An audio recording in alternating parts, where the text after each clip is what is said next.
Alors nous sommes arrivés donc d'Af Kaf Dalet, de Evamot Kaf Dalet, et nous sommes donc aujourd'hui, on est le mardi 4 Heshvan. 4 Heshvan, mardi. Et donc il nous restait hier les 4 dernières lignes de Kaf Gimel Amud Bet, on y va. Kaf Gimel Amud Bet, les 4 dernières lignes. On revient donc sur l'histoire. Il y a donc deux monsieur qui sont donc eux étrangers, qui sont mariés avec deux sœurs. Et après donc, c'est ça, donc il ne sait pas laquelle c'est des deux. On a dit donc, chacun donne 2 guettes aux deux. S'ils sont morts, chacun a un frère, le frère il fait hadessa aux deux. Maintenant, si chacun il a 2 frères, d'accord, les deux qui sont morts, chacun a 2 frères. Alors les 2 frères, un il fait hadessa à celle-là, l'autre frère il fait boum à l'autre. Et le deuxième la même chose. C'est-à-dire, le frère qui fait hadessa à la femme, l'autre il fait yiboum à l'autre femme, d'accord, que le deuxième frère, donc de l'autre frère a fait hadessa. Alors la Gemara dit Hatou la Mali, Haïnoach, parce que n'oublions pas, on a vu juste hier, juste précédemment, le cas de un, quand un, il était marié avec 2 sœurs, enfin, il a fait Kiddushan à l'une des deux, on ne savait pas laquelle. On a dit aussi, il donne un guet donc à chacune des deux. S'il est mort, s'il a un frère, il fait Hadessa à chacune des deux. Et s'il a 2 frères, un il fait Hadessa, après un fait Yiboum, on l'a déjà dit. Alors qu'est-ce que tu rajoutes de plus que cela? Alors, la Gemara dit, Ma'odetem al-Irzor dilma miyabim belo Hadessa. Kamash malan. La Gemara dit non, ici, parce que dans le cas d'un seul homme avec 2 sœurs, quand il y a 2 frères, on a dit, un il fait Hadessa, l'autre il fait Yiboum. D'accord? Parce qu'il y a deux femmes, donc on fait Hadessa pour Yiboum. Mais ici, comme on l'a dit, chacun il fait Yiboum. Puisque chaque frère il va faire Yiboum avec la femme qui a été Nahlet par l'autre. Alors on aurait pu penser, il dit ici, Dilma Miyabim, Gzera, peut-être qu'ils vont faire Yiboum sans faire Hadessa. Là-bas, dans le premier cas, on est obligé de faire Hadessa après Yiboum. Il y a donc un seul. Enfin, il y a un seul choix, il n'y a pas autre chose. Mais dans les 2 frères, et qui a donc chacun, il a 2 frères quand lui il est mort. Comme on a dit, un il fait Hadessa et l'autre il fait Yiboum. Un il fait Hadessa et l'autre il fait Yiboum. On aurait pu penser, enfin, on aurait pu décréter, on dit tiens, si on fait ça, peut-être qu'ils vont faire Yiboum chacun. Il va prendre une femme sans faire Hadessa. Alors on aurait dit non, laisse tomber, on ne fait pas Yiboum. Que non, monsieur, il n'y a pas de Xéra, on fait comme ça. Maintenant, la Gemara pose une question. Maïshena mehad etnan. Alors, quelle est la différence avec une Mishnah qu'on avait vue déjà? On est dans les 2 dernières lignes de Kaf Gimel. La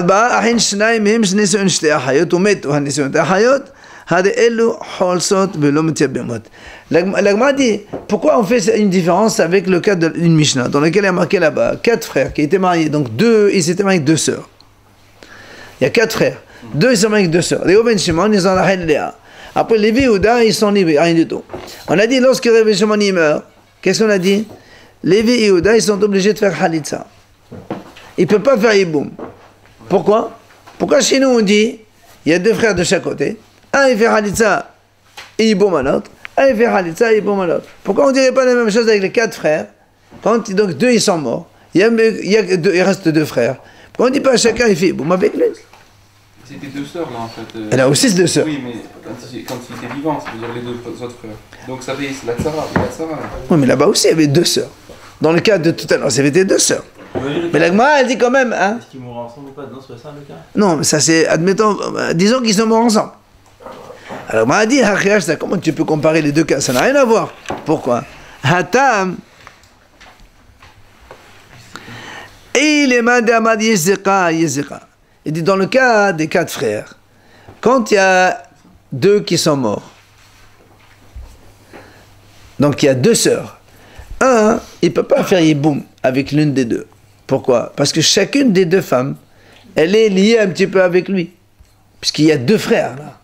Il y a Zika Yiboum des 2 côtés. C'est pour ça, celui qui dit à cause de la Zika, il y a Zika. Donc il ne peut pas faire Yiboum avec l'une des 2 sœurs. Parce que quand on fait Yiboum avec l'une, d'accord, c'est un problème puisque l'autre femme qui en attend de Yiboum, c'est sa sœur.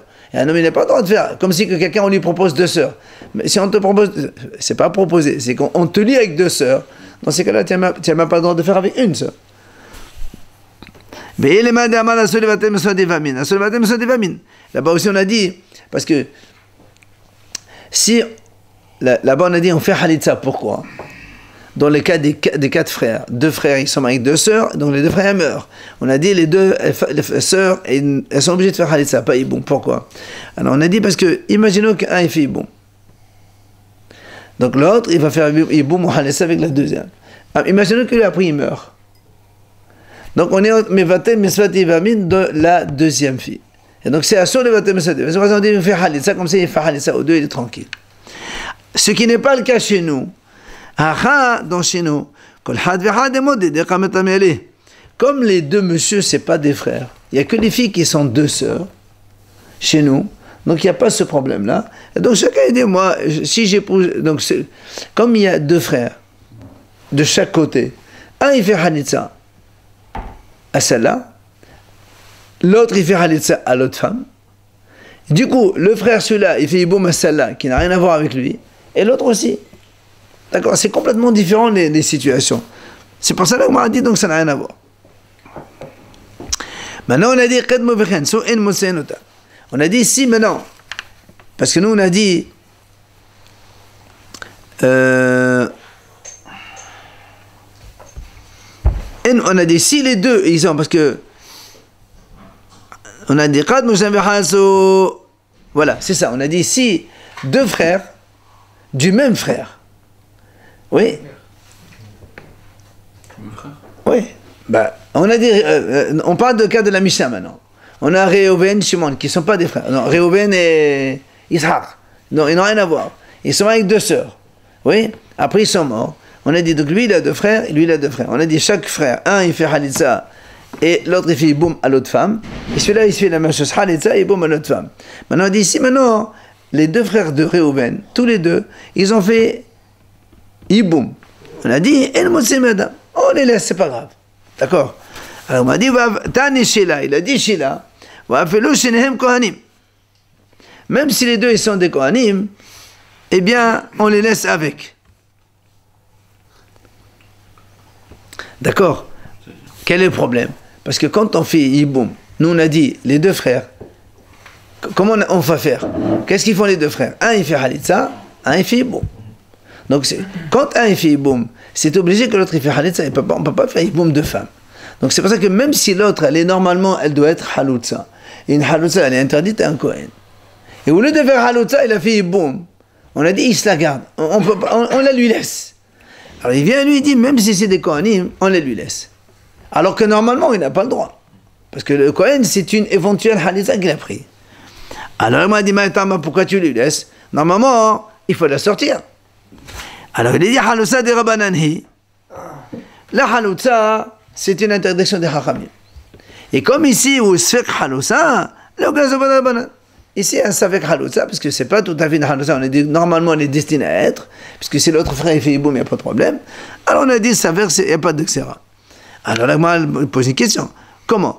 Halousa de Rabbananhi. Comment tu dis que la Halousa c'est des Hachamim? C'est Minatora que la Halousa est interdite de Kohanim.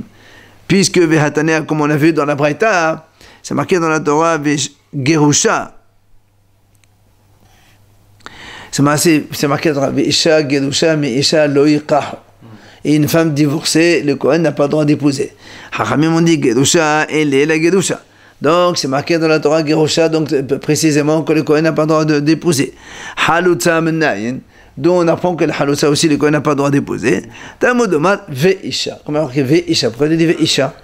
C'est un mot en plus pour dire que même la Halousa aussi, elle est interdite de Kohen. Donc tu vois bien, c'est de la Torah, c'est pas des Hachamim. Comment tu me dis, c'est des Hachamim? Comme c'est un Safek, on laisse. Alors vient l'Agmara dit, Midrabanan. Hu uqra asmarta bi'almahu. L'Agmara dit non, en vérité, c'est la Torah. Et le passage qu'on a pris, c'est un asmarta, c'est un appui. Donc, c'est pour ça qu'ici, comme c'est ça fait Halouta, même si c'est un Kohen, on la lui laisse. On voit donc maintenant la nouvelle Mishnah. Matnitin, mitzvah bagadol liyabim, ve'im qadam haqatan zacha. Alors, cas typique lorsque le grand il est marié et il est mort. Et après, donc il n'a pas d'enfant, on propose sa femme ou Iboum donc à ses frères. La Mishnah nous dit, mitzvah, on propose d'abord, la mitzvah c'est au plus grand frère de faire Iboum. Si maintenant le plus grand frère, il ne veut pas faire boum, on descend les autres frères. Et pas que ça est dit, la Mishnah n'a pas dit ça, pardon, mais ça ben, point. Maintenant, si le petit il est parti, il a fait boum avec elle, Zacha. D'accord. Il est parti avant le grand, il est parti avec elle, il a fait relation, ça y est, boum, c'est le boum, donc c'est bon, ça marche. Gemara, Tanora Banan, Hachamim nous enseigne. C'est marqué dans la Torah, Vehaya ha-bechor asher teled. C'est marqué, quand on fait boum, le bechor asher teled, Yichadeh Hashem ahiv. D'accord, c'est marqué comme ça dans la Torah. Comme Hashem ahiv amet. C'était quand, on dit comme ça, quand le frère il fait boum, le premier-né qui naîtra, Yakoum, on va dire comme ça, il remplacera son frère mort. Il appelle le premier. Alors attends, justement, on va voir ça. Alors les Hamim ils disent, comment on a marqué Vehaya bechor, Mikan, Shemesva bagadol liyabim. Donc, donc c'est le grand, le Bechor c'est le premier-né, donc c'est le grand qui fait le hiboum. Et comme la suite du passage qui a marqué Asher Teled, Prat le Ayalonit Yonoled. Là aussi, il y a marqué Bechor Asher Teled. Du mot Asher Teled, on apprend que si la femme elle est Ayalonit, elle ne peut pas avoir d'enfant, donc on ne fait pas hiboum. Après le passage qui continue, Yakum al Shem Ahiv. Ça veut dire quoi, Yakum al Shem Ahiv? Il va remplacer son frère, ça veut dire quoi, hein? Les nahala, c'est-à-dire pour l'héritage. Ça veut dire que le monsieur qui vient de faire, le frère qui vient de prendre la femme de son frère, Yakum Hashem Ahiv, il va prendre l'héritage qui revenait à son frère. C'est-à-dire quand le père il va décéder, il prendra double part. Sa part lui normale et la part de son frère qui est mort pour qui il a pris sa femme. Les nahala pour l'héritage. C'est avec les autres enfants. Évidemment. Mais ils prennent deux parts. Ataomer, la Gemara dit. Et ses enfants, lui, ils prennent la part du frère? Quel enfant, lui? Pas... Réhouven, Shimon, Lévi, sont trois frères. Réhouven, il est mort, Shimon, il a fait boum à sa femme. Shimon, il prend sa part de Shimon et la part de Réhouven. D'accord. Mais Lévi, il va prendre sa part. De Shimon avec la femme de celui-là. Non, on parle d'abord de Shimon. Les enfants de Shimon, après, l'héritage des enfants de Shimon, c'est pas notre. Mais est-ce que ça fait partie de son héritage? Je te pose la question. Les enfants héritent de leur père. Tout ce que le père il a, les enfants ils prennent, que ce soit d'une femme ou d'une autre, c'est la même chose. D'accord? Les enfants ils héritent donc, du père. Donc ça lui appartient après, évidemment, tout ce qu'il a à son frère. Absolument. À tous les enfants de lui. tous les enfants de lui et des autres. Alors, la Gemara dit, la Gemara dit, peut-être que quand la Torah dit, Yaqum al Shem Ahiv, Yaqum al Shem Ahiv, c'est pas pour les Nahala comme tu as compris toi. Shem, ça veut dire le nom, ça veut dire il faut lui donner le nom du frère. Par exemple, il dit Yosef, Kodenoto Yosef, Yohanan, Kodenoto Yohanan. D'accord? Peut-être que c'est ça. Qui t'a dit que c'est pour l'héritage? Alors, il répond Ne'emal kan Yaqum al Shem Ahiv, Ne'emal lehalan al Shem Ahihim yaqari'u benahalatam. À propos des Bnot Selofhad, a marqué là-bas, yaqari'u benahalatam au nom de leur frère. Ma Shem ha'amor lehalan nahala, av Shem ha'amor kan le nahala. Donc c'est marqué comme là-bas il y a marqué Hashem Ahihem et on parle d'héritage. Ici aussi Hashem Ahiv, c'est l'héritage. Et donc on parle d'héritage. Alors le passage qui termine, il dit Veloim Maheshemo. Veloim Maheshemo, ça veut dire que son nom ne sera pas effacé. L'Agma a dit de là on apprend Prat les saris Sheshemo Mahoui. C'est-à-dire on exclut de ce cas-là un saris. Un saris, c'est quelqu'un, un monsieur qui ne peut pas avoir d'enfant. Évidemment, dans ces cas-là, il ne peut pas faire hiboum parce que lui, il ne peut pas avoir des enfants. Si le frère, il est saris, donc il ne peut pas faire hiboum. Amar Rava, il vient, Rava, il nous dit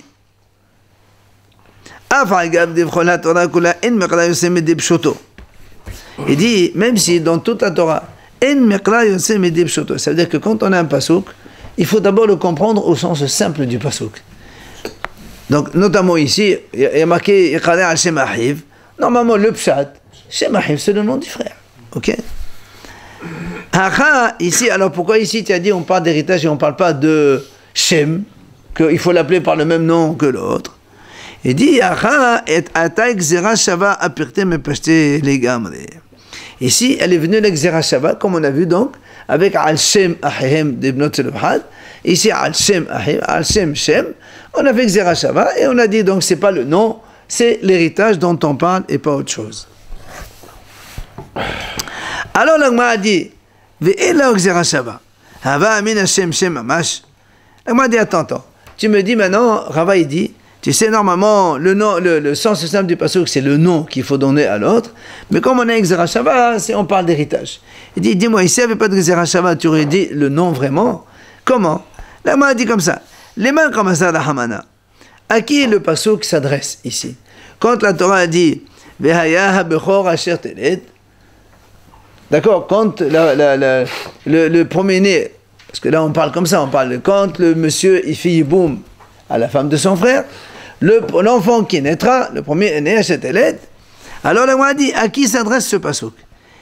Les Yavam, si on parle que le pasuk il s'adresse au Yavam, au frère lui-même qui vient de faire yiboum, Yaqum al Shem Achicha Mevele, puisqu'on parle de lui, la Torah l'aurait dit, Ve'aya bechol asher teled, de toi le monsieur, Yaqum al Shem Achicha.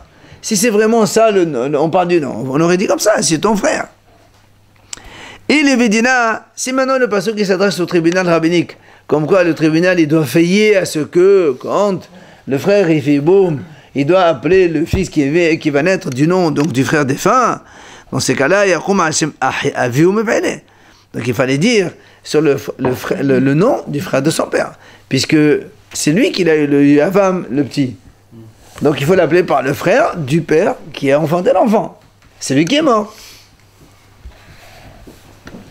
Donc, c'est pour ça que on ne peut pas dire ici que la Torah, elle parle du nom. On parle de Nahal. Même sans Gzera Shava, c'est sûr que si on parle d'héritage, on ne parle pas du nom.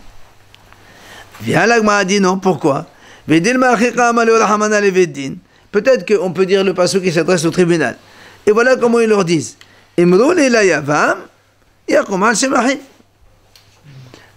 Peut-être qu'ici la Torah dit comme ça, elle s'adresse au tribunal. Vous dites le tribunal, la Torah dit au tribunal ici, monsieur, faites attention, quand il y a Yiboum, vous dites au frère qui a fait le Yiboum qu'il appelle le fils Hashem Ahiv, au nom de son frère. Et donc ça marche très bien, le Shem.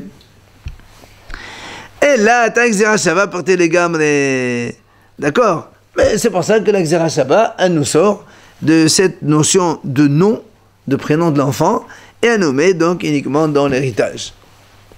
Maintenant, là, on m'a dit, Hashta de Amnatrana Begadol Ketiv, Emma Bechol Yabem, Pashot le Yabem. Là, on m'a dit, attends, on a dit tout à l'heure que d'où on apprend que c'est le grand qui fait le hiboum, mais il y a marqué dans la Torah, Ve'aya Bechor Asher Teled. Et du mot Bechor, on a déduit que c'est le grand qui fait. Alors, là, on m'a dit, attends, dans ces cas-là, tu n'as qu'à dire qu'il n'y a que le Bechor qui fait hiboum. Puisque tu parles du grand. Il n'y a que les Bechor. Ça veut dire quand il y a un Bechor, il fait Yiboum, Pachout, il ne fait pas Yiboum. Un homme normal, un frère normal, il ne doit pas faire Yiboum. Puisque la Torah dit il y a un Bechor. Donc seulement le Bechor, il peut faire Yiboum. On aurait pu dire ça. L'Agma a dit non, c'est pas possible. Pourquoi? Parce que Imken, si c'est ça, alors pourquoi nous, on a beaucoup discuté de ce cas, quand un frère est né après la mort du frère? Si tu me dis qu'il n'y a que le Bechor qui fait, donc même s'il est né pendant qu'il était vivant, le petit, s'il n'est pas promené, il ne peut pas faire Yiboum. Alors que nous, on est en train de se battre, d'accord, on est en train de se battre pour trouver l'allusion comme ça, le frère qui n'était pas pendant la mort de l'autre. Ça veut dire que ceux qui sont là, c'est évident qu'ils doivent faire Yiboum, quels qu'ils soient, même s'ils sont deuxième, troisième ou quatrième dans la lignée. Comme on a vu, pour l'ordre. Il aurait dû dire alors n'importe quel frère. Et non, parce que le sens simple, c'est un Bechor Asher Teled, le petit qui naîtra. Les Haramim, ils ont dit à Bechor, on fait une déduction comme quoi c'est le grand qui fera Yiboum. Le frère, il peut être né après qu'il soit mort, c'est pas vrai? Hein? Peut-être qu'il peut avoir qu'un seul frère, il est né après qu'il soit mort. Il n'y a pas d'Yiboum dans ces cas-là. On a dit que le frère qui est né après la mort du frère, il n'y a pas d'Yiboum. Et non, puisque tu es en train de me trouver un cas où on ne peut pas faire Yiboum. C'est quoi? C'est le frère qui est né après la mort. Donc ceux qui sont nés avant, ils peuvent faire Yiboum. Mais si d'après toi, il n'y a que le Bechor qui fait, ah bah, dis-moi, enseigne-moi d'abord que c'est les autres d'abord qui ne peuvent pas faire Yiboum. Avant de m'enseigner le cas du frère qui n'était pas là, hein. Dis-moi même ceux qui étaient là, ils ne peuvent pas faire Yiboum. Il n'y a que le Bechor qui fait. Alors, Padich Rabahai, viens Rabahai dit pourquoi, et alors? Il m'a dit pourquoi j'aurais pu te dire le Bechor, quand la Torah dit Bechor, c'est pas pour exclure les autres hommes normaux, c'est pour exclure Bechor de Imma. C'est un premier-né de mère, pas de père. C'est-à-dire un frère de mère, il fait pas Yiboum. Alors, on m'a dit, ah, lama c'est un des bombes d'Ahalat al-Ham, al-Ham, donc, m'a dit, mais ça, tu peux pas y penser une seconde. Pourquoi? Parce que on vient de dire qu'ici que les boum, c'est l'héritage. Or, l'héritage, c'est côté paternel, c'est pas côté maternel. Donc, ça ne peut jamais exister. Je n'ai pas besoin de t'apprendre que le frère de mère ne peut pas faire yiboum, ça va de soi. Alors, m'a dit, pourquoi? Disons, on peut trouver une autre possibilité. Qui est kabechor? C'est très bien, ça dit bon. Qui est kabechor? Là, très bien, ça dit bon. Alors, m'a dit, pourquoi? Hein? Demain, il veut l'apprendre. Bien sûr, bien sûr, bien sûr. Quoi? Pas celui qui est né après, non, pas celui qui est né après la mort. Celui qui est bien sûr, bien sûr. Et oui, il peut l'apprendre sans problème. Mais disons qui est kabechor, quand il y a un premier-né, on fait bon. Qui est le kabechor? Quand il n'y a pas de bechor, il n'y a pas de bon, on ne fait pas besoin de bon. Elle m'a dit, c'est pas possible. Pourquoi? Quand la Torah dit quand il y a deux frères, un des deux il est mort. Mais là, en général, qui c'est qui est mort le premier? C'est le grand. N'est-ce pas qu'on parle ici que c'est le bechor qui est mort? Et la Torah a dit, le deuxième il doit faire yiboum. Donc ne me dis pas que c'est le bechor qui fait yiboum et les autres non, c'est pas possible. La Torah elle a parlé de façon générale, donc le général c'est comme ça. Donc la Torah elle a dit que c'est le petit qui fait yiboum. Ah, là, m'a dit pourquoi? Et pourquoi on ne dirait pas que la Torah elle parle dans le cas où c'est le petit qui est niftar et c'est le grand qui fait les bons? On m'a dit non. On a déjà dit que la Torah elle a exclu celui qui n'était pas né pendant la mort de l'autre. C'est-à-dire que ceux qui sont nés pendant, ils peuvent le faire même s'ils ne sont pas grands. Alors là, on va continuer. Mais disons, qui les kabechot kadam kadam zacha. Mais kabechot kadam kadam le zacha. On m'a dit très bien, on va dire comme ça. S'il y a un premier-né, parce que nous dans la Mishnah, on n'oublie pas, on a dit la mitzvah c'est le grand qui fait boum, virgule, la Mishnah elle continue, et si c'est un petit qui a fait le boum, ça marche. Il a devancé. Alors on a très bien dit, peut-être qu'on va dire comme ça. Quand il n'y a pas de premier-né, parce que si c'est le premier-né qui est mort, c'est là où on dit dans la Mishnah que si c'est un petit qui a fait le boum, ça marche.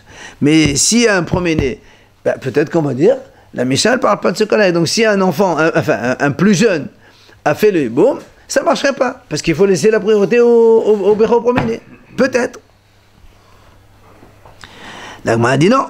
Là aussi, on ne peut pas dire ça. Pourquoi? Amar kera ki yeshevo ahim yahdao. Dans la Torah, c'est marqué quand deux frères sont installés ensemble.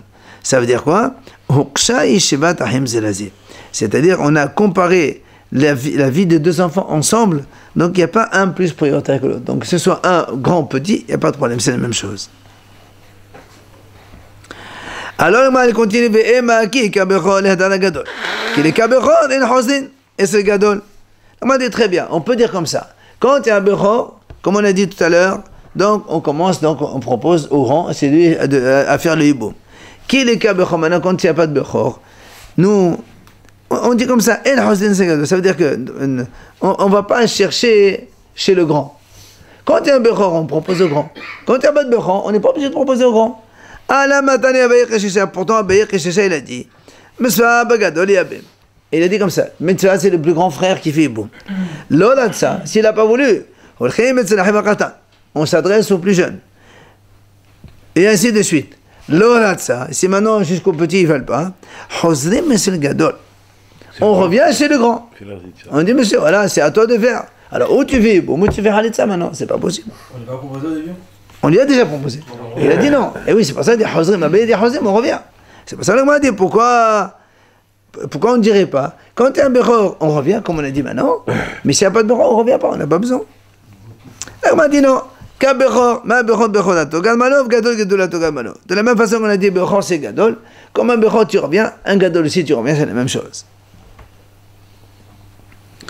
Alors, on va continuer. Et disons Kimi a bien bechor, l'ishron hala. Kimi a bien pashut, l'ishron hala. On m'a dit très bien, je peux dire aussi, puisque la Torah a parlé de bechor, si c'est un bechor qui fait boum, alors il prend l'héritage de son frère. Parce que marqué Yachom al-Shem Ahmed, tout ça qu'on a dit tout à l'heure. Donc si c'est le bechor qui fait boum, il prend l'héritage de son frère qui est niftar. Par contre, si c'est un enfant normal, un frère normal qui n'est pas bechor, dans ce cas-là, on ne donne pas l'héritage de frère. Peut-être. Pourquoi? Peut-être, parce que la Torah l'a dit bechor. Amar Kala, Yaqum al Shem Ahiv Hariqam. On m'a dit non, puisque c'est marqué dans la Torah, Yaqum al Shem Ahiv, celui qui va remplacer, entre parenthèses, son frère, quel qu'il soit, donc même s'il n'est pas Bechor. Et celui-là, il est venu, donc tu ne peux pas lui dire non, tu vas faire Iboum, mais on ne te donne pas l'héritage, c'est pas possible. Alors, il m'a dit, alors, on m'a dit, dans ces cas-là, si vraiment on s'adresse à n'importe quel frère, pourquoi la Torah a écrit Bechor dans ces cas-là? Ça ne sert à rien. Elle aurait dit à Gadol, Vezer. Pourquoi Bechor? Elle m'a dit, les Gréota. En fait, c'est pour t'enseigner un enseignement important. Ce qui est les Gréota. Ça veut dire quoi les Gréota? Ça veut dire c'est pour diminuer les intérêts de ce Bechor s'il fait Iboum. Nous savons que le Bechor, quand il prend l'héritage, il prend double part. Mais double part de ce qu'il y a combien à l'heure du décès. Ça veut dire que si, au moment du partage, il y a des intérêts qui arrivent, d'accord? Non, pas des intérêts, je sais pas, des locations, des choses, je sais pas moi, augmentation de l'immobilier, je sais rien. Voilà. Dans ces cas-là, le Bechor, il prend pas sur cette, tout ce qui a été, jusqu'à ce qu'on appelle Raoui Keva Muhzar. Muhzar, ce qu'il tient maintenant, il prend le double. À l'heure du décès, il prend le double. Tout ce qui vient après comme supplément, il prend pas le double. Alors il dit la même chose.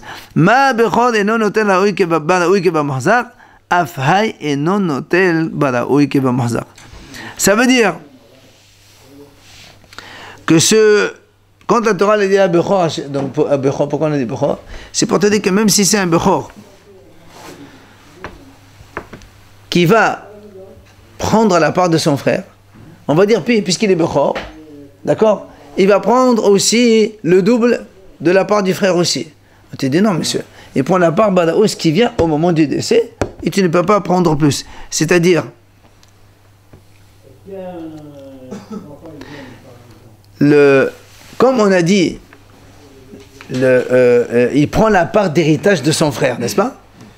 Donc quand il va prendre la part de l'héritage de son frère, il la prend au moment du décès du frère, pas de ce qui va venir après comme plus-value. Vous comprenez? Ça veut dire que de la même façon que lui, il n'a pas le droit de prendre donc de la plus-value, il ne prend pas non plus du frère de la plus-value. C'est-à-dire si au moment du partage il y avait des biens comme ça, enfin on va dire 10 biens, et donc lui il va prendre une partie. Si au moment du partage on a 12 ou 13 biens, eh bien il ne prendra la part du frère qui est mort que dans les 10 biens, pas dans ce qui est venu après. Qui c'est qui hérite des autres? C'est pas partagé en tout. Mais la femme, elle hérite de rien? La femme, elle n'hérite pas. La femme, elle a sa ktouba. Non, mais c'est elle qui a perdu son mari. Elle a sa ktouba. Elle n'hérite pas. Mais la ktouba de quoi? C'est les enfants. La ktouba, c'est quand on a le divorce, pas dans non, divorce ou veuve aussi. Ah bon? Pas sûr. Et alors, qui c'est qui va subvenir aux besoins du petit? Mais c'est les enfants. Les enfants, ils héritent leur père. Quels enfants? Elle n'a pas d'enfants? S'il y a des enfants, les enfants héritent de leur père. S'il n'y a pas d'enfants, c'est la femme qui prend. Sinon, enfin, c'est la femme qui vit avec. Et quand elle décède, on donne au frère, au père. On verra ça après dans donc les c'est héritages. la femme qui garde l'héritage. Non, elle ne garde pas. Elle prend sa ktouba et on la laisse. Mais alors, le frère, il va prendre l'héritage de l'autre frère. Absolument. Et le petit qui va naître de cette union là-bas, de cette... c'est son père, lui. C'est lui qui va subvenir à ses besoins, alors. Mais c'est son père. C'est pas sa mère. C'est son père. Et la femme, qui c'est qui va l'aider? C'est le père aussi? Il lui donne sa ktouba encore une fois, puisqu'il a fait boum, elle devient sa femme, il va la nourrir. Si elle n'a pas assez. C'est comme tout normal, tout couple normal, si le père n'a pas assez de quoi nourrir sa femme, qu'est-ce qu'il va? Il va se tuer, il va se suicider. Il lui donne ce qu'il y a. Allez, maintenant. Tout ça, c'est pour l'héritage. Tout le Bechor, c'est pour te dire qu'il prend comme le Bechor. Et non, que le Muhzar. Allez, Matitine, s'il vous plaît. On y va? Allez, soyez attentifs. C'est facile, c'est pas difficile. Si quelqu'un il a été soupçonné d'avoir eu une relation avec une servante, après cette servante elle a été libérée, ou bien quelqu'un il a été soupçonné d'avoir eu une relation avec une goy, et après cette goy elle a été donc convertie, il n'a pas le droit de se marier avec elle. Donc il a été avec elle quand elle était servante, après elle s'est libérée, il ne peut pas se marier avec elle, parce que sinon on va dire tiens ça confirme, d'accord. Ou bien il a été avec une goy et après elle s'est convertie et il se marie avec elle, monsieur, donc il n'a pas le droit. Cependant, si quand même il s'est marié, on le laisse, on ne va pas la sortir. C'est maintenant quelqu'un, il a été soupçonné d'avoir une relation avec une femme mariée, ce qui est grave. Et sur ce, on va dire comme ça, sur ce soupçon, le Bédin, ils l'ont donc sorti de son mari. Puisqu'une femme mariée qui a une relation en dehors de son mari, elle est interdite au mari et à ce monsieur qui a fait le gros péché. Et le Bédin, donc, ils l'ont sorti de son mari. Même si le deuxième, enfin, le monsieur qui a la relation interdite avec elle, il se marie avec elle, on la lui sort obligatoirement. On ne la laisse pas avec. Parce qu'il... Oui, d'accord, mais aujourd'hui, il n'y a pas de haïmita. C'est-à-dire que même s'il s'est marié avec, on ne le laisse pas avec. D'accord? Et s'il se marie, il en fait les mêmes actes, sort? S'il se marie? Parce que là, on a dit on le fait sortir. Si admettons, il se marie, là, ils ont un enfant. Non, puisque comme le mari vrai, il a donné le guet à sa femme, puisque maintenant, elle est, à cause de cette histoire-là, il est obligé de donner le guet. Il n'y a plus de mamzer derrière. Mais on ne lui donne pas la femme, parce qu'elle est, Torah dit, elle sera là-bas, elle va la boire, interdite pour les deux. Voilà.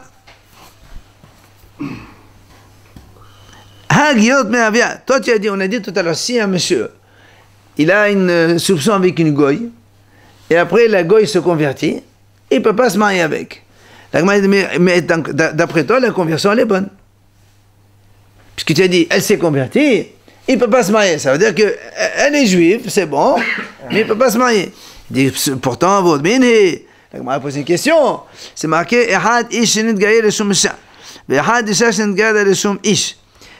que ce soit le cas d'un homme qui s'est converti pour se marier avec une juive, ou une femme goy qui s'est convertie pour se marier avec un juif, ou encore ou bien quelqu'un qui s'est converti les Shem Shulchan Melachim. Ça veut dire que il avait quand les Bnei Israël, notamment comme ça, il a dit les Shem Abdei Shlomo, il s'est converti pour devenir serviteur du roi Shlomo. Pourquoi? Parce que Shlomo c'était un homme riche, le roi de tous les rois. Et l'autre, il sait que s'il se convertit, il va trouver un travail chez lui. Alors Rabbi Irmia dit tout ça, c'est pas des conversions. Donc cette femme-là qui s'est convertie, tu m'as dit, il ne peut pas se marier avec elle. Mais la conversion, elle n'est pas bonne déjà. D'accord? Comment tu me dis, il ne peut pas se marier avec elle? Mais Rabbi Irmia dit que c'est pas bon. C'est Rabbi Nehemia qui dit, Ehad Gere Arayot, que ce soit ceux qui ont été convertis par la peur des lions. C'était les Koutim à l'époque, vous vous rappelez, ceux qui sont partis habiter à Koutaï. Là-bas, il y a eu des lions qui venaient les menacer, les dévorer. Par peur, ils se sont convertis au judaïsme. Il dit ça, c'est pas des vrais. Ou encore ceux qui se convertissent, parce que dans le rêve, quelqu'un leur a dit qu'il faut se convertir. Ou encore Mordechai et Esther, ceux qui sont convertis à l'époque de Mordechai et Esther. Quand les Juifs, ils avaient, après, à la fin de l'histoire, ils sont devenus mamage dominants, tout ça. Il dit, Enam Gerim, c'est pas valable. Rabbi Nehemia dit tout ça, c'est pas valable. Parce qu'il y a une conversion par intérêt, c'est pas valable. Il dit jusqu'à ce qu'ils se convertissent à cette époque-là. La Gemara dit comment? C'est-à-dire, il faut que ce soit une conversion comme aujourd'hui. Les gens qui se convertissent par idéal, ils veulent devenir juifs, ça c'est motard. Aujourd'hui, les juifs, ils n'ont pas un poste, on n'est pas des rois ni des dominateurs. Donc si un gars il se convertit, il voit alors qu'au contraire, on est poursuivi, si il se convertit réellement, alors on accepte, il n'y a pas de problème. Donc la vraie conversion, c'est quand il y a une conversion sans intérêt personnel dedans. Donc question. Comment tu as dit que si elle se convertit, il ne peut pas se marier avec elle, mais la conversion n'est même pas bonne? La Gemara répond, il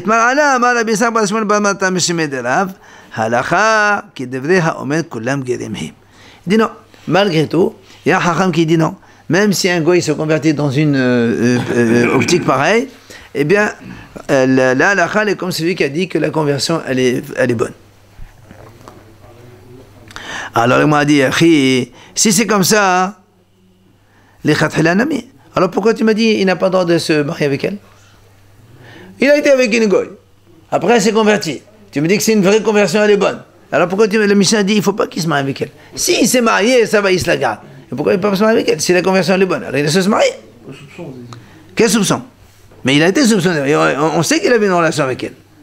Maintenant qu'elle s'est convertie, pourquoi elle se marie pas avec elle? Il dit, Meshum de Ravassi.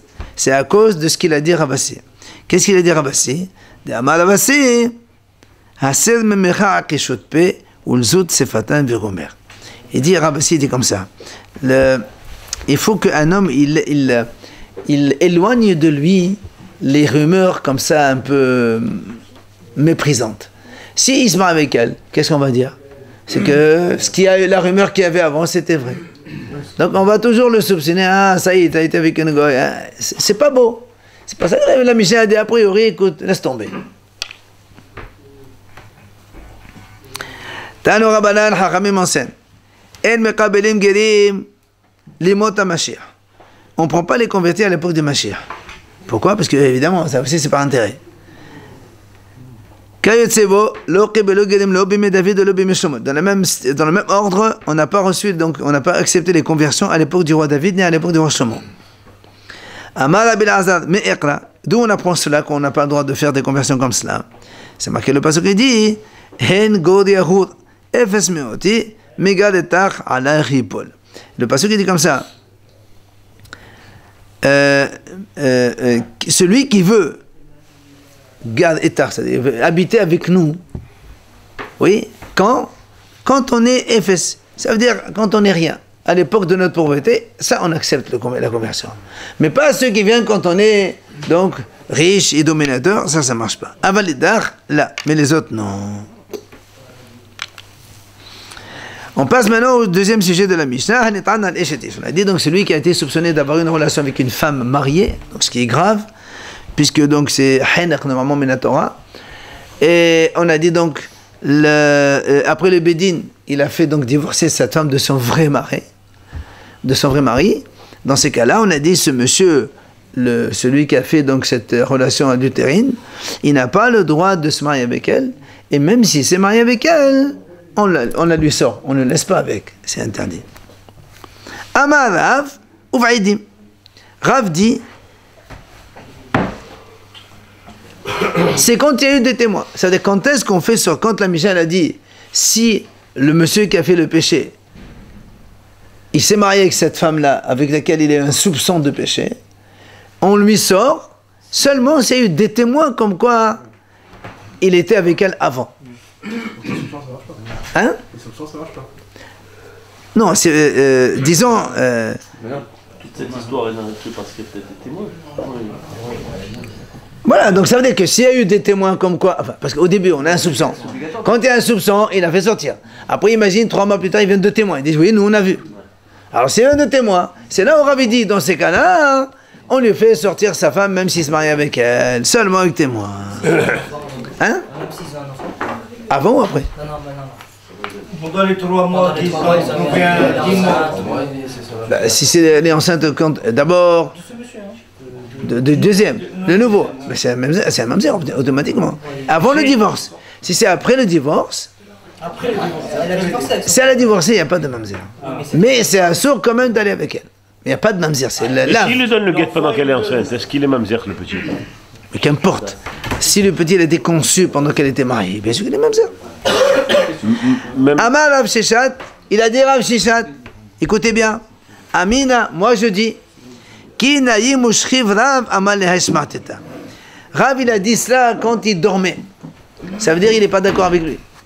Et il a dit seulement quand il y a des témoins, on fait sortir. Ça veut dire s'il n'y a pas de témoins, on ne fait pas sortir. Pourquoi?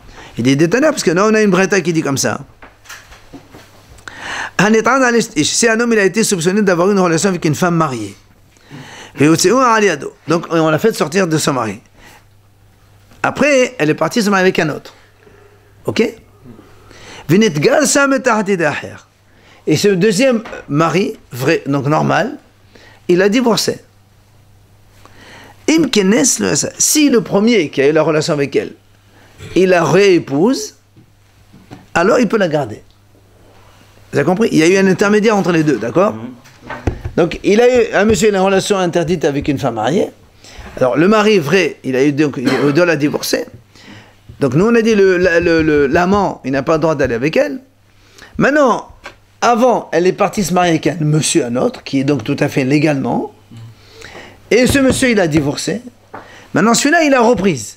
D'habitude, Le premier, l'amant. L'adultère. Ouais, celui qui a fait l'adultère. D'habitude, on interdit à Bamouche. Un homme qui Non, non, on a dit tout à l'heure. Pas son mari. Dans la Mishnah, quand un homme il a une relation avec une femme mariée, elle n'a pas le droit d'aller ni avec son mari, ni avec l'amant qui a fait la relation. C'est terminé. Maintenant, il y a eu entre les deux, il y a eu quelqu'un qui est passé. C'est pour ça que la Mishnah Braïta a dit, s'il s'est marié quand même avec elle, lo yotzi, on le laisse. Parce qu'il y a eu un tiers entre les deux. Mais d'habitude, quand un homme il est marié, que sa femme elle part, il divorce, sa femme elle part avec un autre, et après le divorce, elle revient avec lui, il a pas le droit de la reprendre. Mais c'est pas lui, il a pas un divorce, il est pas marié avec elle, lui. Il s'est pas marié, lui. Non, je sais qu'il s'est pas marié, mais bon, on a des soupçons sur lui. Mais il s'est pas marié, une relation c'est pas mariage. On avait vu comment. Une relation c'est pas mariage. Allez. Alors la Gemara dit sur ce cas, elle discute. Eh Dami, comment ça s'est passé? Écoutez bien. Et des cas, si tu me dis qu'ici il y a eu des témoins, comme il a dit Rav, comment tu me dis? S'il y avait des témoins comme quoi, et le premier amant, il avait vraiment une relation, il y a deux témoins, tout ça. Comment tu me dis qu'il y a eu un tiers entre les deux? Après, il peut se marier avec elle. Mais s'il a eu vraiment une relation avec témoin, il n'a jamais le droit de se marier avec cette femme. Comme on l'a dit tout à l'heure, elle est interdite au mari et à celui qui a eu la relation avec elle en étant une femme mariée. Donc comment il dit ici que s'il a reprise, il peut la garder? Ma putain. Et là, c'est sûr, on est obligé de dire, dit les Karidim. D'accord? On est obligé, on parle ici qu'il y a juste un soupçon, il n'y a pas de témoin. Et pourquoi on a dit que le monsieur, il la récupère? S'il la récupère, il peut la garder? Parce qu'il y a eu un autre homme, un troisième mari entre les deux. S'il n'y avait pas un deuxième, s'il n'y avait pas un troisième mari qui est venu donc entre les deux, ça veut dire que le monsieur, le premier, l'amant qui a eu la relation avec elle, s'il a rentré, il est obligé de la sortir. Et on parle sans témoin. Alors, question contre Rav. Comme Rav, il a dit non, si ici on parle quand il y a des témoins. Hein. Même son mari, il peut la prendre à ce moment-là. Non. Elle l'interdit tous deux. Justement. D'accord. On a le droit de le lapider, lui. Non, c'est Henek, c'est pas lapidation. Henek, c'est strangulation. Eh ben voilà, lui et elle. Comment on peut l'autoriser à la reprendre? Je te parle à l'époque où il n'y a pas de Beth Amikdash. Et en plus, on parle ici qu'il n'y a pas de témoin. Hein? Avant de lapider quelqu'un, de le tuer, il faut deux témoins. Avec avertissement et tout. Allez, donc, question contre Rav. Comment Rav il a dit avec témoin? Et nous, dans la Braïta, on est obligé de dire qu'il n'y a pas de témoin. Ok? Amal Rav, Rav il te répond. En vérité, même s'il n'y a pas eu un troisième homme entre les deux, la Braïta, elle marche. Comment? S'il y a deux témoins, c'est sûr, mafkina.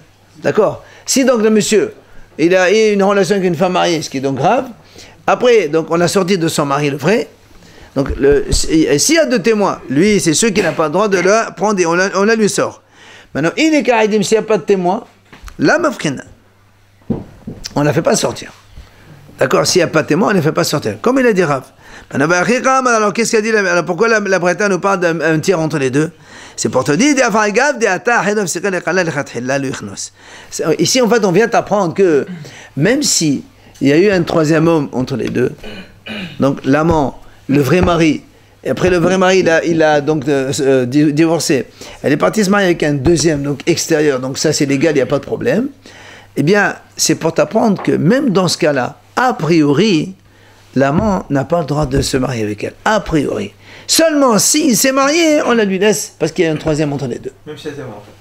Mais pourquoi on lui laisse? Pas de son témoin, monsieur. Pourquoi on lui laisse s'il y a parce qu'il y a un homme au milieu. Et qu'est-ce qu'il vient faire, lui? Il va faire rien. Qu'est-ce qu'il a fait? Qu'est-ce qu'il a fait de plus? Ça veut dire que c'est plus une mauvaise femme. Elle s'est mariée. Elle est devenue... Il n'y a pas de témoin, monsieur. On dit comment sans témoin on la sort du mariage. Alors que, tandis que là, il y a une personne intermédiaire. Donc il pourrait la reprendre même avec l'amant. Non, témoin, c'est témoin de la relation interdite. Oui, j'ai compris. Alors, nous, on a dit comme ça. On a dit combien il y a une s'il y a des témoins, on la fait sortir, c'est sûr. S'il n'y a pas de témoins, on ne la fait pas sortir. Quand il y a témoin. Et même si on a dit qu'on ne le fait pas sortir, sache qu'on ne lui autorise pas. C'est ça qu'on veut t'apprendre. La Braïta, elle veut te dire, attention, on a dit, s'il s'est marié avec elle, on la lui laisse. Mais a priori, il ne faut pas se marier avec elle. Même s'il y a un tiers entre les deux. A priori, c'est pas ce qu'il faut. C'est ça, c'est ce que la Braïta est venue nous enseigner cela en fait. Nous, on croirait que si elle s'est mariée avec un autre homme, un troisième au milieu, après ce monsieur l'a divorcé, bon, c'est terminé, maintenant on n'est plus dans la femme adultère, rien de ça, bon, il peut se marier avec une femme X. D'accord. Alors tu dis non, les khatila, le irnos. Alors l'agma objecte. Alors, dernière chose. L'agma dit, pourtant là-bas c'est marqué. Donc, quand on parle que si le monsieur qui a fait le péché, il a donc l'obligation de sortir cette femme-là, parce que la femme n'avait pas d'enfant du premier mari. Aval, yesh la banim, mais si elle avait des enfants du premier mari, l'otetse, on ne la fait pas sortir. Pourquoi? Parce que si tu la sors, ça veut dire que les enfants qu'elle a eus, peut-être que c'est des mamzerim.